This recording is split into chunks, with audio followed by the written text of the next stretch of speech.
Hello and welcome into another pregame show. What is going on? I am Matt O'Leary. I am joined, as always, by Connor Long. Connor, I'm guessing your rivalries jersey did not make it yet. It is so funny you say that, Matt. I meant to mention that to you before the show. So, for context of what happened, I got an email from Parts Unknown that it had arrived on December 4th, which was 3 days ago, so Thursday. It said it was dropped in my mailbox, and I have since looked, and there was no trace of the rivalry jersey. Aaron Smith is active today, though, so if it came, I would have worn the jersey, but Nice. no rivalry jersey based on what I've seen. Thank God it was only like $15. So it's not like I missed out on, a $150 jersey that didn't just show up. But I ordered this about 3.5 months ago, and still no trace of it. I do not know what happened there, Matt. Yeah, that's a surprising one. I am not rocking my rivalries jersey. Fanatic sent me a Quinnen Williams one, and he's no longer on the team, so I'm not going to wear a Quinnen Williams jersey today. But it's appreciated. So I'm rocking the Aaron Glenn t-shirt. That's what I got. Oh, there we go. I have a Okay. Jet sweatshirt that I'll Fresh. probably toss on when I go downstairs. Awesome. Yeah, it's going to be an interesting game today, Matt, because I said it, I wrote about it earlier today, right? The storyline the last time we were talking about a Jets versus Dolphins matchup was entirely different than what we're talking about right now, right? The last time these two teams faced off, week 4 on Monday Night Football, both teams were 0-3 entering the game. And then, of course, Miami ultimately clawed their way to victory. Now we're talking about two teams that are scorching hot, a Miami Dolphins squad that's now won 3 in a row, 4 of their last 5, and a Jets team fresh off a 27-24 win over the Atlanta Falcons, who have won 3 of their last 5 matchups. So two completely different storylines. And I guess where I will start, Matt, is one of two crazy streaks have to break today. Those two streaks, Tua Tagovailoa 6-0 against the New York Jets throughout his career. However, the Miami Dolphins 0-7 since 2019 when the temperature is below 45 degrees Fahrenheit at MetLife Stadium today, a high of 44, a low of 28. I'll ask you this, Matt. What streak breaks today in the Meadowlands? This is a tough one. I did pick the Jets to win today. So I will go with the 2-0 win streak over the Jets comes to a close. Now, I would not be shocked if Miami won this game. They beat the Jets the first time, of course, down in Miami. Both those teams have looked very different since that game. Miami's defense playing much better. The Jets look a lot better pretty much since the Dallas game all the way back in week 5. So I think this will be a very close game. It's a small point spread. I believe the Dolphins are favored by 2.5 points. But I think this will be a tight, relatively low scoring game. I like the Jets at home. But at the same time, like if we get to 4 o'clock and it's the Dolphins who win 23-20, that wouldn't be the most surprising thing to me either. Yeah, it's going to be a super interesting game, right? Because the Jets are certainly banged up. Jarvis Brownlee Jr., I think that's where we can start. He was out last week, obviously, due to a hip injury, and he not only misses today's game as well, but he was placed on injured reserve, which is going to end his season, Matt, because IR, you miss a minimum of 4 games, and by the time you're ready to open his practice window, it's week 18. There's no point in putting him out on the field in week 18. So you look at a player like him, his season is most likely over after he showed a ton of promise after being acquired in a mid-season trade. Marcelino McCrary-Ball, special teams captain linebacker, also placed on IR, effectively ending his 2025 campaign. Slot cornerback, Matt, that's going to be a really interesting position to monitor today, because last week we saw Jasir Taylor, who the Jets acquired in a last-minute deadline addition, line up at the slot corner majority of the time, and he did not play well whatsoever. He had that brutal missed tackle that led to the David Sills touchdown right at the line of scrimmage within the red zone. And we get the news yesterday that Jordan Clark signs to the Jets 53-man roster, a full 53-man roster contract after being elevated from the practice squad last week. We saw him play 11 snaps, I believe it was, on special teams last week. Didn't see him line up for a defensive snap. Glenn spoke highly of him Friday. How do you think the Jets distribute those reps? Yeah, so while you were talking, I was pulling it up, the numbers. Jasir Taylor played 43% of snaps, and Isaiah Oliver played 59% of snaps. So it seems like they still lean Oliver, but I think it's going to be a rotation. And the reason why I just don't see any of these guys that you listed off running away with this job. I Yeah. think, unfortunately, we saw them struggle last week. I think that'll continue this week, and they're going to try to just mix and match versus whatever matchup they're feeling looks better at the time. Yeah, absolutely. And on the defensive side of the ball, it's going to be interesting because there's another streak that could potentially break today. Tua Tagovailoa leads the NFL in interceptions. The Jets, of course, Matt, infamously do not have an interception on the season. NFL history has been made by the New York Jets for the wrong reason, of course, time in and time out. Do the Jets get a pick today? And if so, how does it happen? So last week, my bold prediction was the Jets get their first interception of the season. That did not happen. But you know what, Connor? I know we usually save it. I'm doubling down on my bold prediction. This is the week the Jets get their first interception, and it's going to be Malachi Moore with the interception. Malachi Moore. Okay, Malachi Moore, his versatility has been on full display. I wrote about it earlier in the week. He is someone, Matt, who I think could be in the running to get some reps at slot corner as well. He's played boundary corner for this team. He's played nickel corner, obviously strong safety, a lot of free safety. So he's going to be someone intriguing to watch, and how they're able to kind of plug and play with him over this stretch. Someone who was drafted in the fourth round, the Jets traded up for him. Obviously, he's lived up to the expectations. I think looking back at the draft right now, Matt, other than Arian Smith, and who's still kind of that unknown, because let's be honest, he hasn't gotten a fair opportunity, and Tyler Barron, who just hasn't been able to find the field in what is a very, very thin edge rusher rotation, Matt. This draft class has been looking really, really, really solid 12 weeks through the season. Yeah, no, absolutely. And there's definitely some guys who, you need more out of, but towards the top, I mean, Armand Membu's looked awesome, Yeah. right? Like, can't ask for too much more. I'm still a big Mason Taylor guy. I know the numbers aren't crazy, but he's pacing for like 450 yards as a rookie, which I think you take that and hope he continues to develop and, play better with better quarterback play. But that's something that I'm excited for. Just kind of pivoting, but talking, about the Jets quarterback with Tyrod Taylor, I thought he gave both John Mechie and Edie Mitchell opportunities the last few weeks, and I think that continues in this game against Miami. I think we'll get a real long look at not only those receivers, but guys like Mason Taylor and Breece Hall out of the backfield as well. Yeah, and that's what I highlighted as well. I've spoken about it multiple times. I wrote about it after last week's game. The change, going from Justin Fields to Tyrod Taylor has really, really, really worked out for the Jets. Beyond the fact, sure, they got a win with Tyrod. The Jets had 2 wins with Justin Fields over 9 games. But the improvement as it pertains to EPA, expected points added, and how he's being able to integrate the young players, like you just mentioned, John Mechie, Adonai Mitchell, into this offense. Justin Fields was unable to do that. Justin Fields was afraid of throwing interceptions. Fields did not want to take chances and play with deep shots. And Tyrod Taylor is able to do that while still minimizing the turnovers. So I think the change, Aaron Glenn going from Justin Fields to Tyrod Taylor, has really paid off. And hey, if you made the decision a few weeks earlier, maybe the Jets have 2 more wins. If you look at the Week 7 game against the Carolina Panthers, obviously Taylor was in the second half of that, but if they just open the game with him, maybe it's a different story. Same goes for the week before. If they even make a change at halftime in that game against the Denver Broncos overseas. So at the end of the day, I think Aaron Glenn, tying this all back to Glenn, Glenn has showed immense progress since the start of the season. Yeah, it's I think that's got to be something that's looked at as a positive.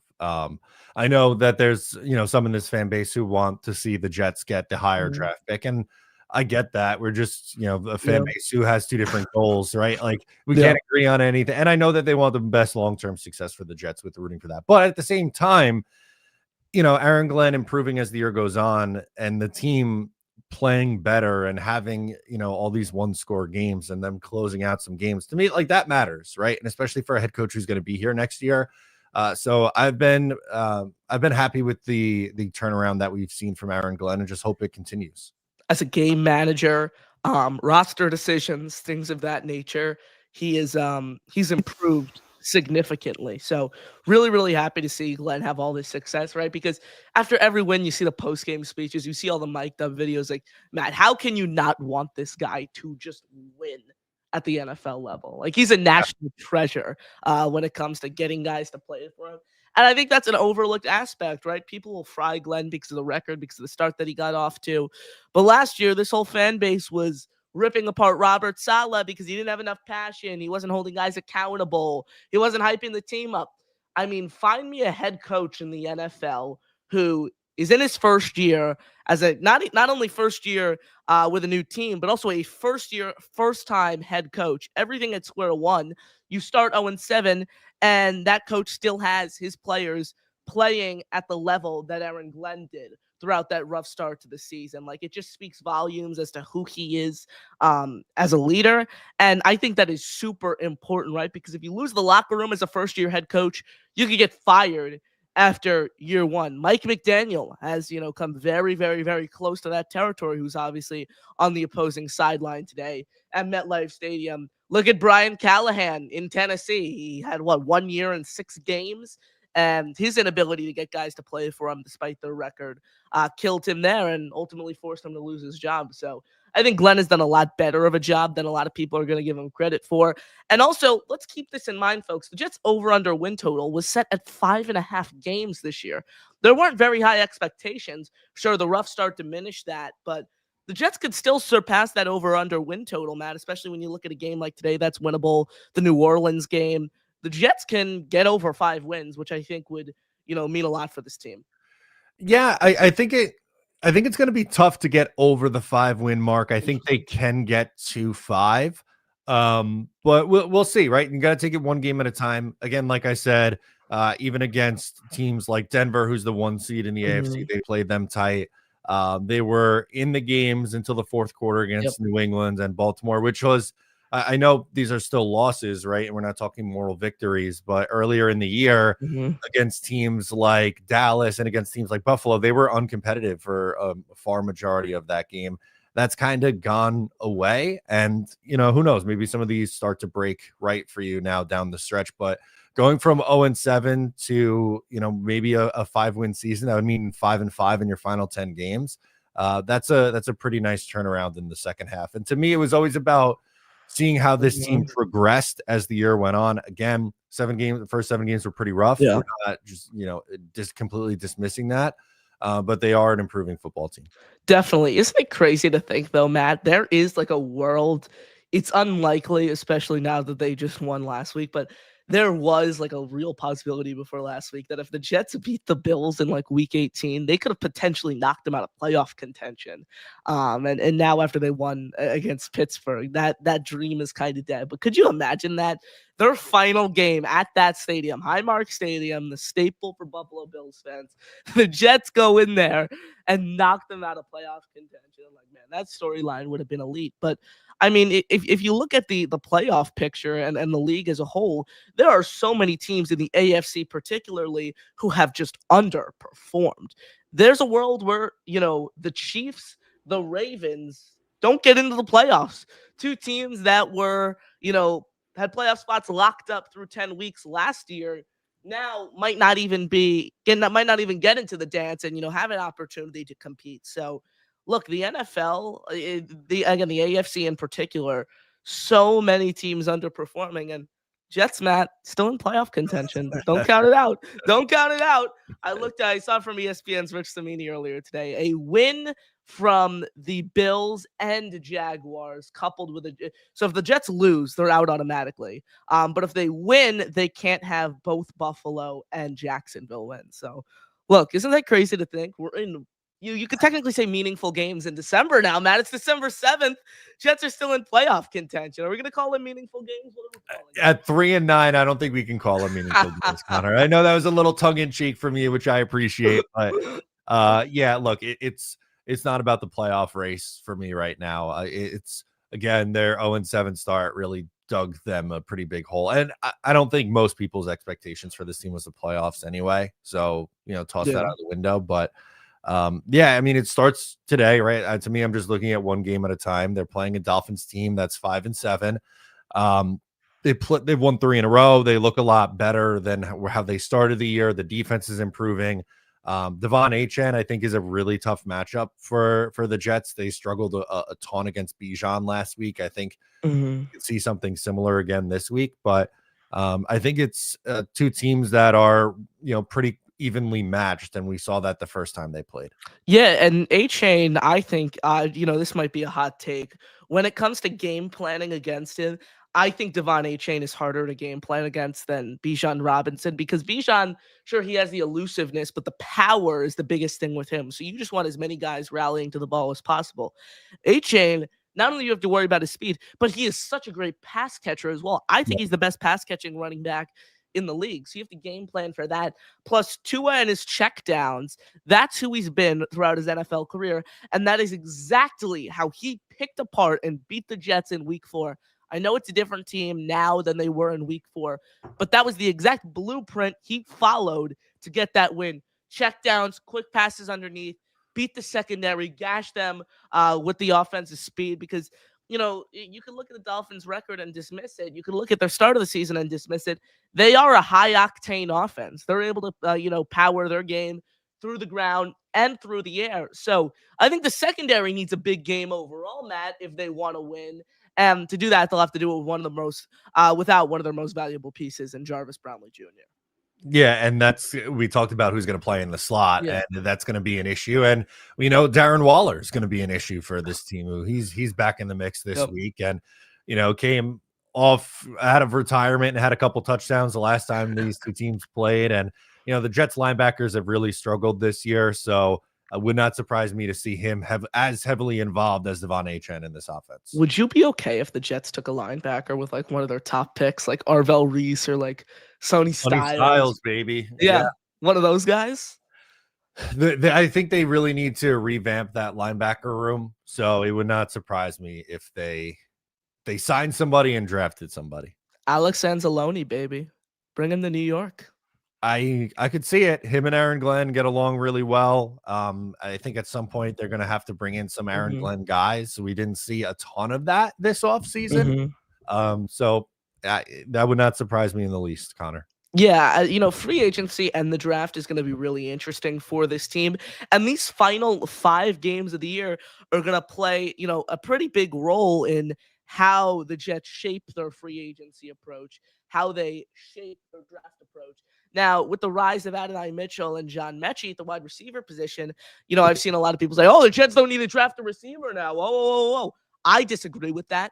I think A.D. Mitchell and John Mechie have been very, very solid relative to the expectations once obviously they were acquired. But I don't think, their presence negates the fact that wide receiver is still an issue for the Jets, right? Maybe you don't have to take a wide receiver with your first pick in the draft, but you have 4 picks in the top 45, Matt. You might want to get a receiver there. Denzel Boston out of Washington is someone I like. Carnell Tate, if they really, really want to go high on a receiver. I think if you pair Carnell Tate with Garrett Wilson year 1, that automatically emerges as potentially a top 10 wide receiver duo in the league. That's how talented I think Carnell Tate is. So the Jets have so many different routes that they could go down as it pertains to their draft approach, but which route do they go? I think that's the biggest question. A lot of it comes down to, do they take a quarterback? If so, where? Yeah, there's no way to Yeah. know that yet, right? Like they have the ammo to move up if they really wanted to. Mhm. At the same time, like it might be too Yeah. costly, and they might stick and pick and take a Carnell Tate. Or I really like Jordan Tyson, the wide receiver at Yeah. Arizona State, right? Arizona State. Yeah. Um, yeah, I would Mhm. be in on him too. Yeah, I like Jordan Tyson. The only concern I have with him are the injuries. Like And that's when you fair. start talking about like lower body issues and things like that, that's where myself and the teams get a little weary of a player's draft stock and things of that nature. Honestly, if they don't go quarterback, they have to go BPA. Put all positional value aside, I think you have to go BPA because without the quarterback, you're still trying to build foundation and infrastructure around that player. Now I say BPA, but like also at the same time, I would not be thrilled if they took a safety, Caleb Downs, with the top pick. And that's nothing against Downs, Matt. He's an incredible player. The Jets just have other issues right now that don't entail taking a safety with a top 10 pick. They do. He can play a lot of different Yeah. spots for you. Like he can play deep safety. He can come down and play in the box or blitz or play in the slot. Um, I would understand if they drafted him. He's not my number one target, but I wouldn't be necessarily be throwing a fit if they drafted him because I think he's talented and they could do a lot with him. Yep. But you're right. Like it becomes a scenario where if they are picking 6th or 7th, let's say, and 2 or 3 quarterbacks go in the top 5, then that's pushing some really talented players in this draft down the boards towards you. Absolutely, Matt. Inactive should be coming out in about 3 minutes. I think it's 11:27. They typically come out at 11:30. So we'll get to those. In the meantime, thoughts on the? I'll try to get it up here on the screen. Thoughts on the slick new end zones that the Jets have going for the rivalry game. Yeah, at MetLife. I think it looks cool. I like the look of the end zones. I like the look as well of the logo on the 50. I want to see these jerseys out on the field. I thought they looked very different from their promo pictures. They looked more black. And they actually they're like a greenish gray color. So I want to see them out there on the field and in action, and you'll get my full take on it. Favorite jersey in the NFL, Matt? My favorite jersey in the NFL. You can count the alternate, you can count the rivalry or the alternate jerseys as well. The Chargers powder blue. Interesting. Creamsicle Bucks for me. That's what I'm rolling with. The Seahawks also have really, really slick ones for their like alternate color rush. I like style. their alternates too. I don't like their regular jerseys, but their alternates are very nice. Who do you think has the worst jerseys in the NFL? I know it's a tough question. I've heard people say the Jets, which I think is ridiculous. I think that's insane. You could argue the Titans. Titans have terrible jerseys, and they suck too, so it doesn't help. Titans or Falcons. Falcons alternates great. Their regular jerseys I don't like. Fair. The Browns in there. A lot of bad teams have bad jerseys, which I've noticed. That's certainly an interesting. Look good, play good. Yeah, observation. Absolutely. Offensively today, Matt, Arian Smith was surprise inactive last week. He will be on the field today, according to Aaron Glenn. Look, we talk about the final 5 games of the year and them not being meaningless and every game carrying weight. Arian Smith's a perfect example. He wants to look to carve out an offensive role before his sophomore season. What better time to do that than the final stretch of the year? You're right in that. I just am not very optimistic in him doing that. I think we've seen Mechie and Mitchell surpass him in the pecking order. I think they eat up a lot of targets. I think Brees and Mason Taylor eat up targets. And then honestly, I feel more comfortable with Isaiah Williams and Tyler Johnson and what they've shown this year as opposed to Arian Smith. So as a draft pick and a 4th round pick, I want to see him have success. Yeah. I'm just not crazy confident that we're going to get a big Arian Smith game today. Yeah, I'm so happy for Isaiah Williams, by the way, kind of just like on the fan perspective. Like, I know how rough it is. Like, you see the headlines, how rough it is, I'm sure, for these players to, just get tortured after like a brutal mistake like Isaiah Williams had in week 4 against the Dolphins. Not only the fumble, but also the fair catch at the 2-yard line. And to see him bounce back, I'm super happy for him, right? Like, not only has he been incredible and electric on special teams, but you've also seen him get involved offensively as well. So I'm happy for Isaiah Williams. I feel like it's great to see him play well. You always got to root for your own guys. And look, the way he started, it's good to see him kind of bounce back in this regard. We do have the inactives, Matt. Pull them up, baby. Let's see. Pull them up on the screen. An interesting surprise one, I will add. Justin Fields, Tyler Johnson, Tony Adams dealing with a groin injury. Jasir Taylor. So that means a lot of Jordan Clark today, man, with Jasir Taylor out. Braden McGregor, healthy scratch. Mozzie Smith, healthy scratch. And our staple, Jelani Woods. Does that mean Khalil Herbert is active today? I think that might Let's go. Big Khalil Herbert day. Yeah. Over under 100 yards on the ground, man. Big game for him. Overall, it's an interesting list. I'm a little surprised by Jasir Taylor. I'll say that I'm surprised they didn't go with like Colin Sanders or one of those, defensive tackles. Rather go with Taylor at where he started last week at a spot that's already very thin. we're one snap away from seeing Brady cook today. Yeah. What'd you make of the Justin Fields stuff? Do you think the knee was BS? I don't know. I'm surprised the NFL didn't investigate it. It's like maybe his knee was like a little sore and he brought it to their attention. They were like, we want to be careful with this, Justin. We don't want to force you back out. It's kind of like how Greg Zuerlein, Matt, coincidentally got placed on IR after he pretty much lost them the game in week 6 against the Bills. Yeah, it's all a coincidence, Matt. It's all or Zach Wilson a couple of years ago when he was apprehensive to go come back in. Same thing. He was dehydrated at halftime against the Dolphins, actually. That game might be one of the worst games I've ever seen the Jets play.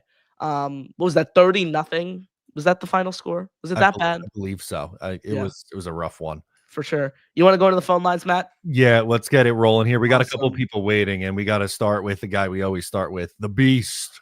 Beast. The 50-yard line looks a little weird. Does anybody remember the old red circle that said East Rutherford, New Jersey, Meadowlands right there? They gotta bring that back. That makes a little common sense. But what we need to do to the fish, first 30 minutes, don't knock them out first. Just jab them, knock them on their ass a couple of times. Then when the second half starts, then you really start taking it to their ass. Knock them a couple of rounds, punch them in the gut, get them even in the jaw a couple of times, and then once get down to the fourth quarter, TKO finish, knockout. Go for the blow. Go for the finishing touch. Give them that, right where it hurts. Right where it hurts. And I'm talking right here, down inside. And remember these words. Strike first. Strike hard. No mercy. No retreat. Don't you dare take that foot off the gas. Run them over as hard as you have to and plow their asses into the ground. Finish what you started. And then once this starts, next week, we go to Jacksonville. Heads, stay up. Focus. No mercy. Finish the job. Get back on your horse and start surviving. And if we are playoff bound, we just got to stay ahead of the game. Not 5 steps, 10 steps ahead of the game. Don't screw up. Finish it. Get back up and don't screw up. Just finish what you started. And boys, we're not backing down from this one. We're not backing down. No mercy, no retreat, no running away.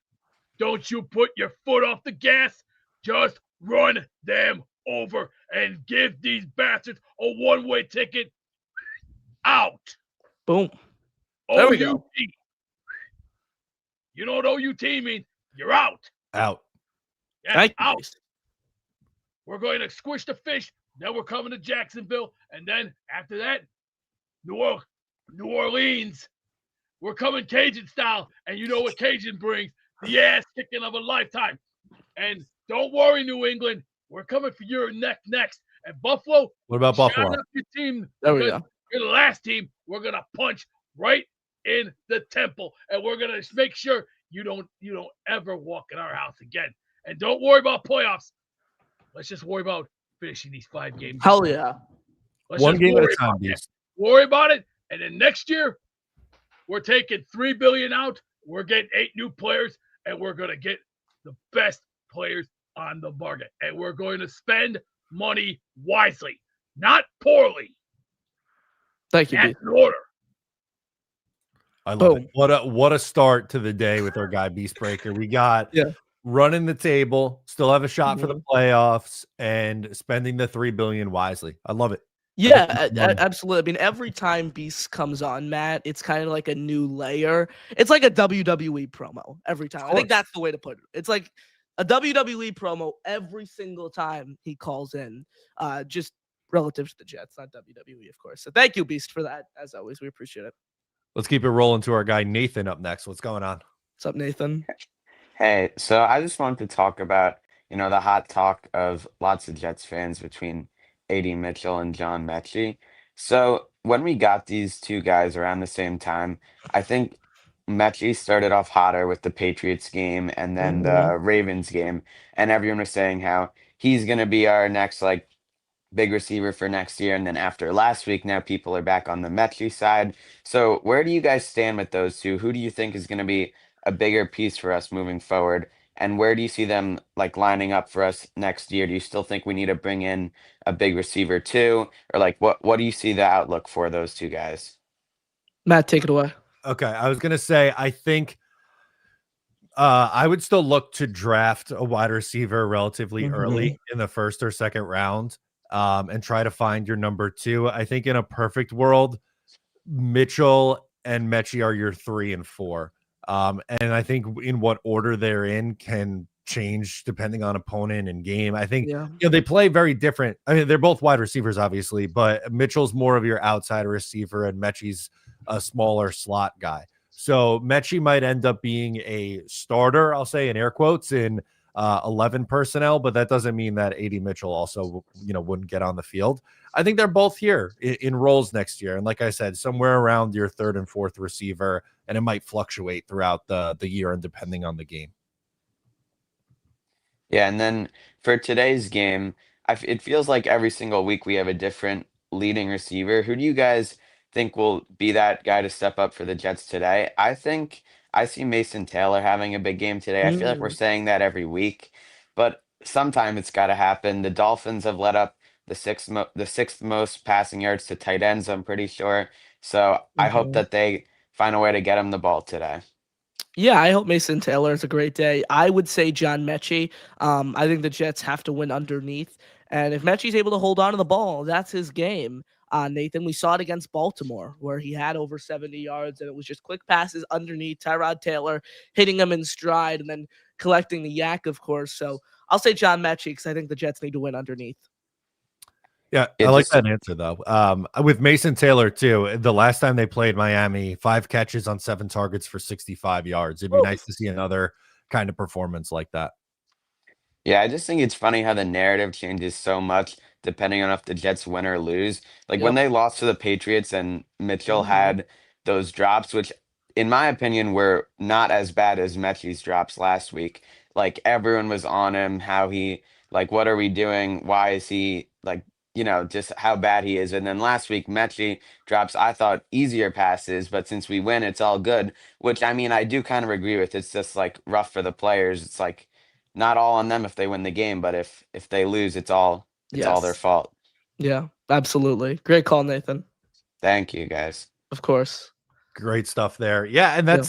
that's the tough part, right? Like in losses that things are Yeah. highlighted more. The only thing I'll add to that is I think a part of it too is with Mechie, the drops were a little bit more uncharacteristic. That's something that doesn't happen a ton for Yeah. him, where Mitchell, there's been more examples of that throughout his career. So that might also Yeah. play a factor in it. Definitely. I'll add this regarding the narrative. It's so funny you say that because I was actually I was talking to Michael Nani, my colleague at JetX on Monday, and he said the exact same thing. He's like, imagine if Nick Folk missed that field goal, the game went into overtime, and the Jets lost. We'd still be talking about the same silver linings, but we'd be talking about a team that is what 2-10. Like it would be Yeah. so different and it would be, oh, how did the Jets choke that away? John Mechie should be cut. He's terrible. He had 3 awful drops. Like, it's a very, very good call out there by Nathan because it's so true. And I don't think it's something that, people talk about enough for sure. No, and like you said, the wins kind of they put aside any issues you may Yeah. have had in the Put it on the game, back where burner. the loss, it kind of, like I said, it amplifies it Yeah. a little bit more. So great Yeah. call out. I I love that. want to get your thoughts on some of the college football stuff, Matt, that went on yesterday. We were talking before the show, of course. Fernando Mendoza is your QB1. Completely understand that. He's my QB2. If Dante Moore doesn't come out, he'll be my QB1. But trending like Moore is going to come out, and he's my QB1 as of now. Let's say the Jets finish with the 6th overall pick, 5th or 6th overall pick. I think that's a fair range. What would you be willing to do to trade up to number 2 for Fernando Mendoza? This is a good question. I saw a Matt Miller trade up that I really liked, where it was the second round pick this year and a first round pick next year. I think it probably cost a little bit more than that, though. There was another trade up where I think it was their first rounder this year and a second rounder next year. Mhm. I'd be willing to do either of those. I think if you get into a scenario where you're trading the extra first this year and an extra first next year, that becomes a little bit too rich for Yeah. me. But the reason why I'd be open to doing it as the first this year is because you have the 2 second round picks Mhm. you can move around, and if there's someone you like, move back up. Or if it's the first round pick next year, you Yeah. can trade back from one of those spots and recoup some value that way, and you'd still have your second round pick. So I think a first and a second is where I'm at, and depending on what the draft it is. If we're talking about Mhm. multiple first round picks, that's when I start to get a little bit uneasy, Connor. Yeah, so Matt Miller's mock 1.0 for ESPN. He had the Jets trading from number 4 to number 1 with the Titans. The Jets sent both of their first round picks, 4 and 28, and their 2027 second to Tennessee. That's interesting. Like to go up 3 spots, like I don't think it's worth it. I would be okay trading up for Mendoza depending on the cost, right? I'm not giving up any first round pick to slide up for him personally. Again, I just don't think he is that special.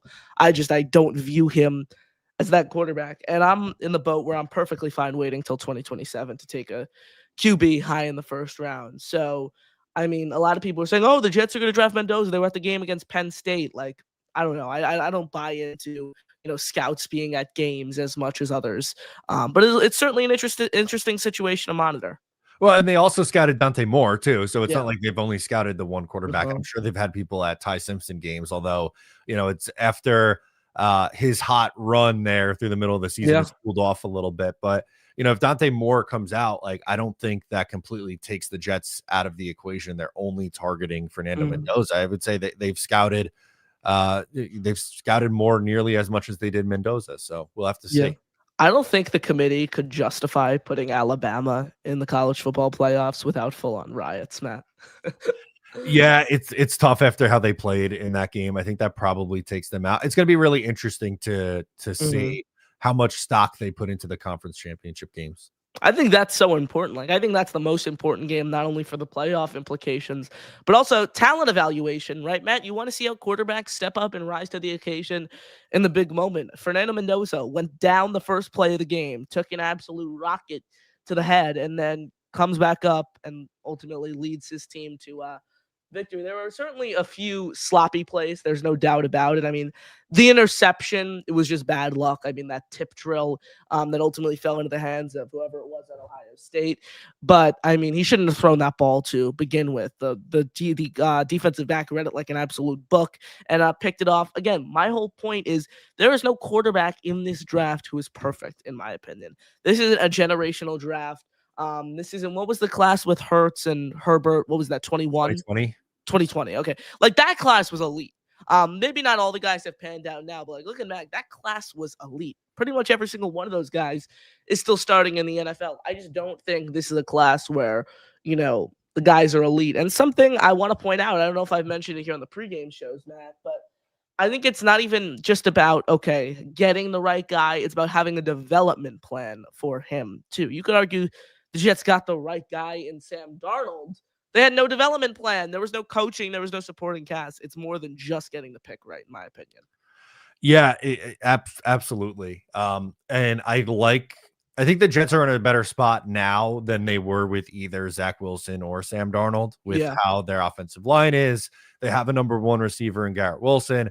I know Tanner Engstrand's been up and down as a first-year play caller, but Mhm. I've been optimistic about things that he's shown. And, with the amount of picks that they have in the next 2 years, I think they have the opportunity to continue to add to this offense and put whoever they decide, whether it's in 26 or 2027, someone in position for success. With what you've said when waiting for 2027, I'm going to put you on the spot now Mhm. and say, what is your short-term plan then for 2026? So my short-term plan would be either re-signing a Tyrod Taylor to compete with a young rookie in over the summer, or adding a guy like Marcus Mariota in free agency, some veteran stopgap, Joe Flacco potentially, someone in that territory, and then taking like Jaden Mayava in the second round, in the third round, taking a Drew Aller out of Penn State in the 4th round. See what you have there with him.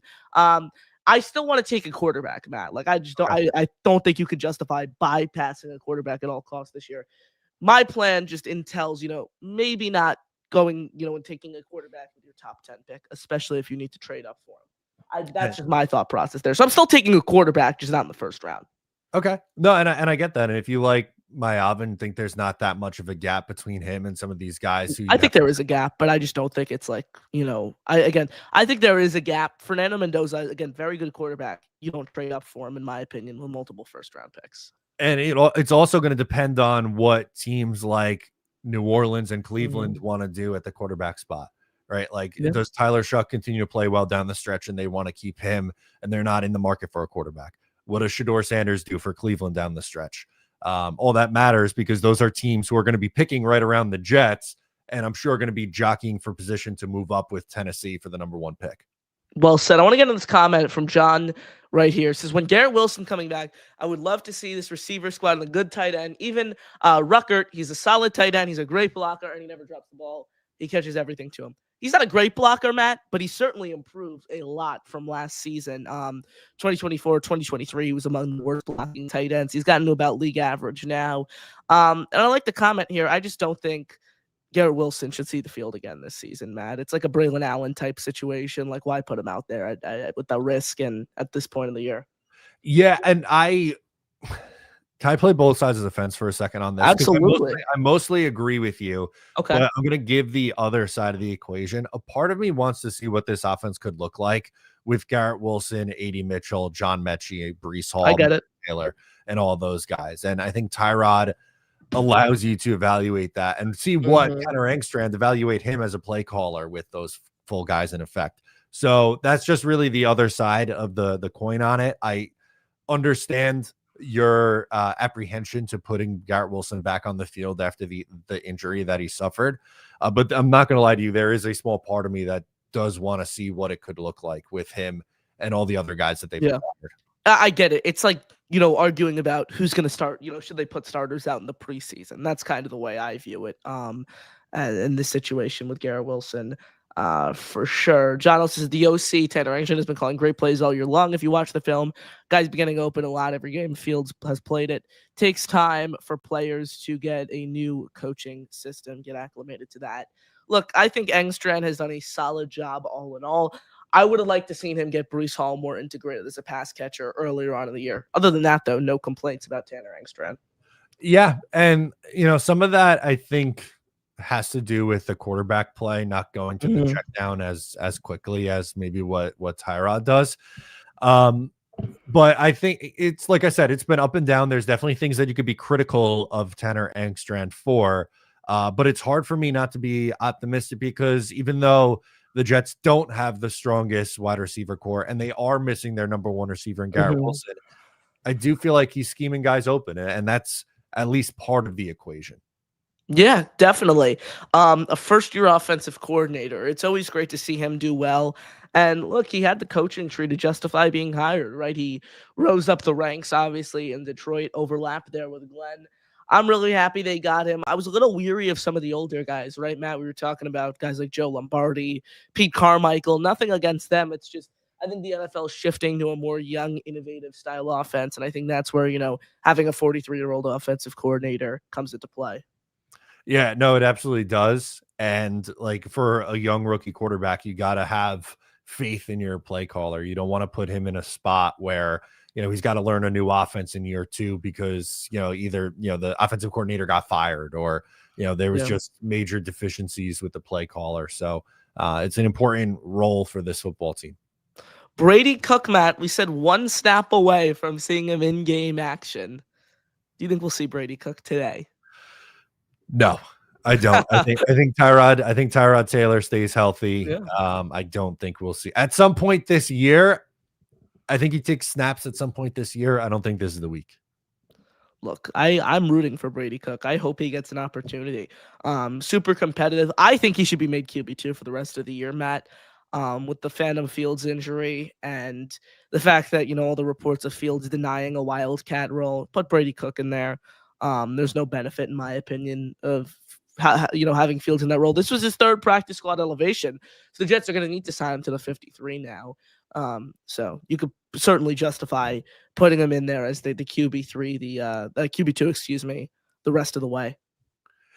Yeah, no, that's a great point. And if that's how it's going to be with Justin Fields with the knee injury, then I think this is what. Remember, Aaron Glenn said we have a plan for Brady Cook. I'm sure this is part of that plan. Yeah, absolutely. And the way Glenn spoke about Cook, it's hard not to get a little fired up about his competitiveness and things like that. If you ultimately do see him out on the field, fans have been calling for Brady Cook for like 5 weeks now. So the fact that he's suiting up is a positive in the fan regard. For sure, Matt. You got anything else you want to talk about before kickoff? You want to get in the chat a little bit? Yeah, I think I was going to say, you want to do the bold predictions? Yeah, I said mine, but I want to hear what you're thinking for the bold. Yours was an interception, right? So mine's an interception. My guess is going to be Malachi Moore, but I want credit if anyone has an interception today. Okay, perfect. That's fair enough. Look, 2 weeks ago I hit my John Mechie prediction hit. I had the touchdown. Last week is right up there for one of my worst yet. I had Tyler Johnson over 50 receiving yards. For context, he played one snap last week. It was like the first play of the game, too. Yeah. First play of the game. One snap. Okay. Who am I going to go with this week? This will be intriguing. I'm going to say this is rough. I don't want to go with something too hot because typically those don't hit. I will say John Mechie has a 20-plus yard touchdown. Okay. Mechie, 20-plus yard touchdown. Yeah. I hit with the Mechie touchdown last time. Juice it up a little bit, say 20-plus yard touchdown. Yeah, a little more specific this week. Yeah. I'll roll with that. I think that's fair. Let's go with this comment from Mike D's Nuts, who says, "Be careful what you ask for with the backups." He uses 14-month membership chat.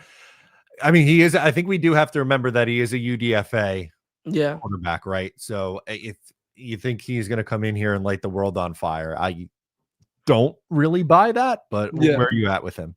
Yeah, look, I don't expect much out of him. If he could be a long-term backup, that's a huge win. Like if he could be like a just career backup for the Jets, that is a win.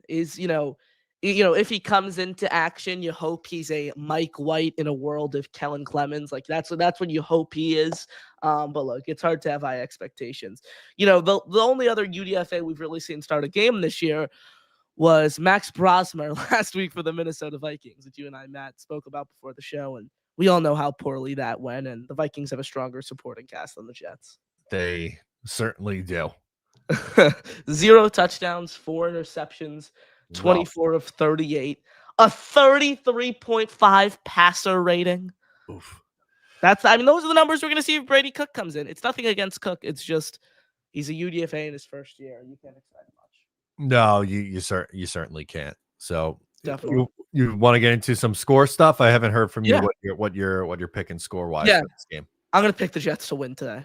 I'll go with that. I'll say Jets win 28 to 24. I'll go with that. Okay. 24. Jets win. What'd you have? I had Jets 23-20. Okay. I think it's going to be a little bit more lower scoring than how you had it. I wouldn't be shocked if it was flipped the other way either if Miami wins this game. I think Miami's going to have success running the ball and HN in the passing game too. Like I think definitely Bijan had 193 all-purpose yards in the game. You're going to be looking at something similar. He's likely to go over 100 rushing and will probably have another 50 or 60 receiving yards in this game. Waller, I think, has a big one as well.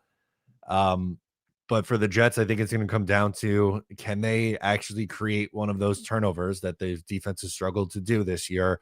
And can they win the special teams game, which they have for most weeks? They've been really good on specials. I know the last time these two teams played, there was a major special teams mistake from Isaiah Williams and Braylon Allen too. He had the fumble, right? So I don't think we're going to see that this week.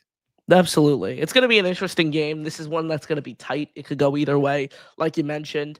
And it's a big game, I think, for both teams. Look, if the Jets can kind of build a win streak here, get something going, string together a few wins, I think it means a lot. So hoping the Jets pull away with a win today.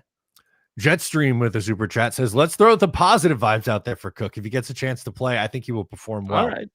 We're just keeping it real. We're just keeping it real, Jets. Yeah, Appreciate I don't know if it's going to be as bad as the Minnesota start from last week, but I Yeah. would sign up for like, I don't know, 15 to 25 for 170 yards and no turnovers. Like Yeah, just be that's a kind of game like a manager. that's like a college stat line. That's like a Ty Simpson stat line. I wouldn't hate it. Yeah, don't turn the ball over. Just no turnovers. Be that game manager. A lot of checkdowns, which Oh, we might be okay with that if that means Brees yeah, Hall is catching the football. most definitely. Yeah. All right, I think we got to everything in the chat. You guys can throw your score predictions in if you want, Matt.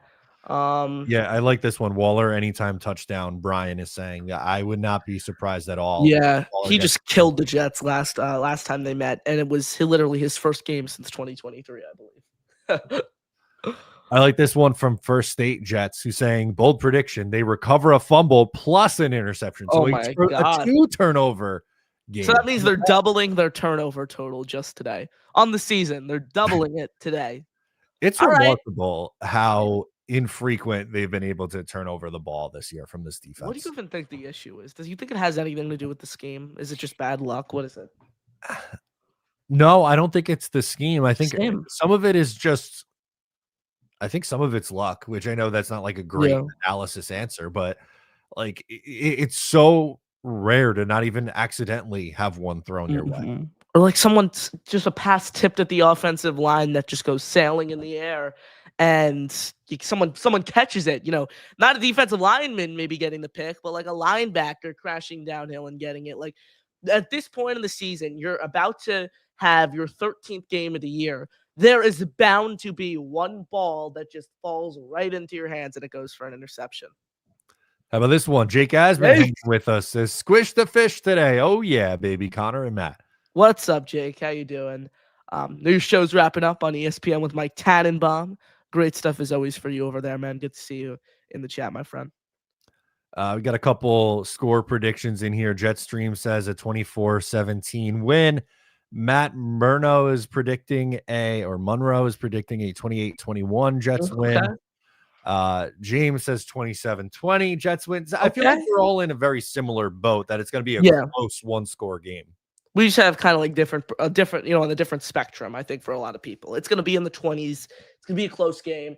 I mean, Matt, both of our score predictions were in play last week. I don't remember what I said as my prediction, but I remember I texted you in like the start of the second half. Our predictions were both definitely in play there.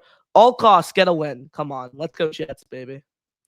Let's go. Any final thoughts before we hit the end on this?